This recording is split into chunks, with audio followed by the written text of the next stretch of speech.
Baik, Assalamualaikum warahmatullahi wabarakatuh. Perkenalkan, nama saya Muhammad Syahrir Nur Hidayat dengan NIM 2502045000024. Nah, saya membuat video ini untuk memenuhi tugas matematika pekan ke-17 saya. Nah, tanpa berlama-lama lagi, saya akan menunjukkan soalnya lalu saya akan kerjakan. Saya akan menjawab dari soal 1, yaitu turunan parsial campuran. Yang soalnya itu kayak Z sama dengan 5x pangkat 3 ditambah 3x pangkat 2y dikurang 4y pangkat 3. Nah, kita disuruh untuk menentukan ini. Nah, tanpa berlama-lama, kita akan mencari turunan parsial pertama terhadap x. Nah, ini kan soalnya nih, kita cukup tampilkan lagi. Nah, Z sama dengan 5x pangkat 3 ditambah 3x pangkat 2y kurang 4y pangkat 3, maka akan menghasilkan 15x pangkat 2 ditambah 6xy. Nah, mengapa bisa begitu? Nah, kita kan kita cukup turunkan ini 3 dikali 5 sama dengan 15x pangkat 2. Turunan dari 5x pangkat 3 itu 15x pangkat 2. Nah, turunan dari 3x pangkat 2y itu adalah 6xy. Nah, kenapa bisa begitu? Karena kan kita cuman disuruh turun terhadap x, maka kita cukup kalikan saja 2 dikali 3 akan menghasilkan 6x. 3x pangkat 2 akan menghasilkan 6x. Nah, kita turunkan juga y-nya. Nah, untuk suku ketiga ini min 4y pangkat 3 itu turunnya 0 karena dia tidak memiliki x atau dia itu nilai konstanta. Nah, sekarang kita akan melanjutkan keturunan terhadap y. Nah, 5x pangkat 3 karena dia tidak memiliki y, maka ini akan menghasilkan 0. Nah, kita akan melanjutkan ke suku yang ke 2, 3x pangkat 2y yang akan menghasilkan 3x pangkat 2. Nah, kenapa bisa 3x pangkat 2? Dikarenakan y-nya kan diturunkan. Nah, turunan dari y itu sendiri adalah 1.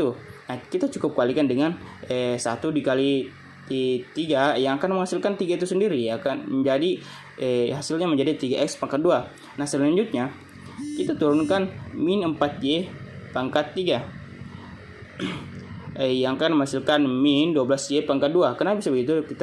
Karena kita turunkan yaitu 3 dikali 4 yang akan menghasilkan 12y pangkat 2.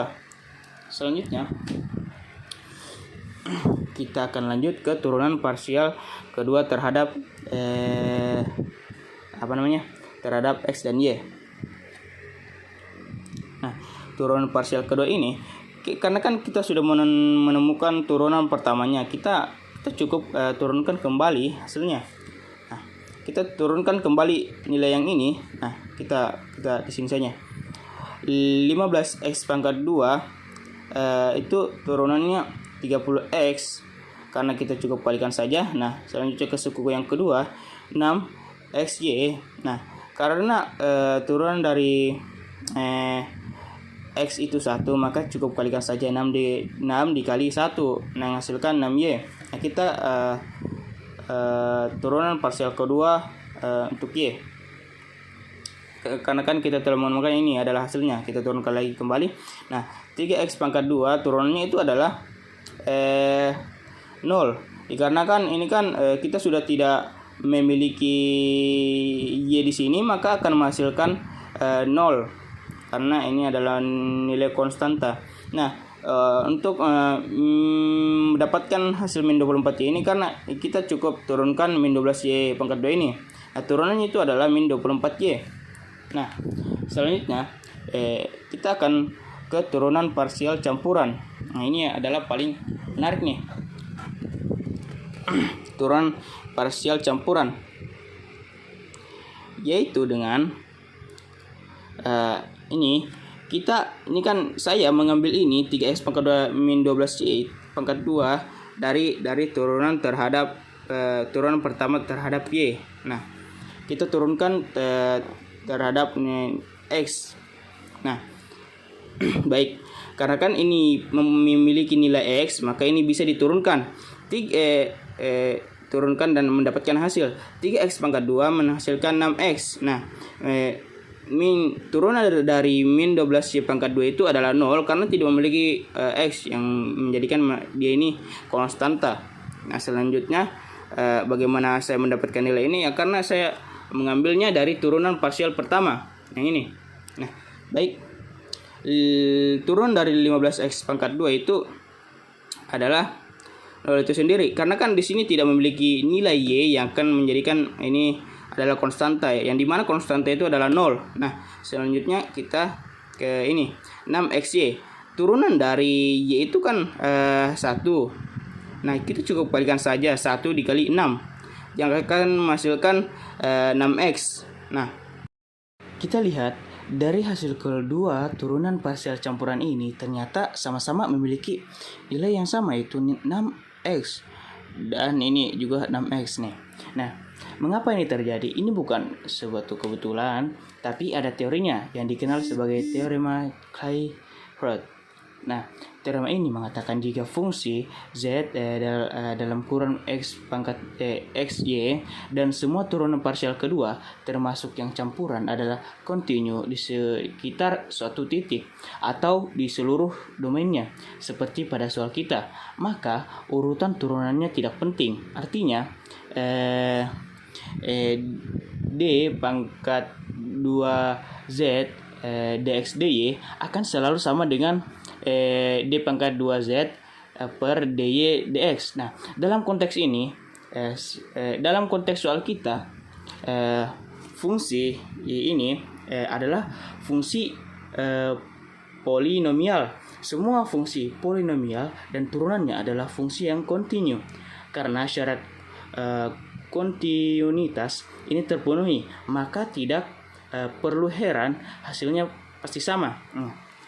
Jadi kesamaannya membuktikan bahwa fungsi polinomial ini memenuhi syarat dari teorema Clairaut. Nah, itu untuk soal yang pertama. Semoga teman-teman mudah untuk mengerti. Nah, lanjut untuk soal yang kedua, dikarenakan soal yang pertama kita telah menjawabnya. Nah, soal kedua ini berbunyi Q sama dengan 2x pangkat 2 YZ. Jika terjadi kesalahan pengukuran hingga 2% pada setiap variabel XYZ, tentukan persentase kesalahan maksimum yang mungkin terjadi pada hasil perhitungan Q. Pertama yang harus kita lakukan adalah menggunakan konsep diferensial total. Nah, ini tuh adalah cara untuk memperkirakan perubahan kecil pada Q akibat perubahan kecil pada X, Y, dan Z. Nah, rumusnya adalah rumus dari diferensial total itu adalah ini. Nah, kita cari dulu turunan parsialnya. Untuk terhadap X itu, nah ini kita turunkan ya. Terhadap X itu 4xyz, untuk Y itu 2x pangkat 2 Z, untuk Z itu 2x pangkat 2Y. Nah, lalu ini yang ketiga ini kita masukkan ke rumus diferensial total yang akan terlihat seperti ini. Kita masukkan saja.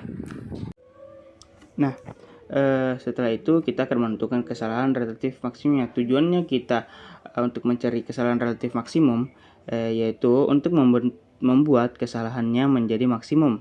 Kita harus mencari semua suku di diferensial total menambah satu sama lain, bukan mengurangi. Ini dicapai dengan mengambil nilai mutlak di setiap suku. Nah, baik, kesalahan relatif maksimum itu ini.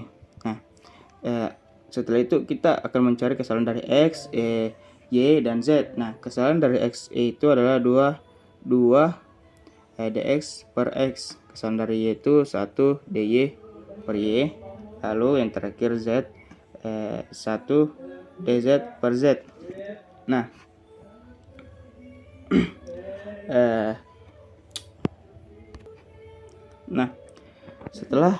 setelah kita sederhanakan, kita dapat perbandingan yang lebih mudah ini. Nah, dari soal kita tahu bahwa kesalahan pengukuran relatif pada setiap variabel adalah 2%, yang berarti itu seperti ini. Lalu kita akan substitusikan ke dalam persamaan.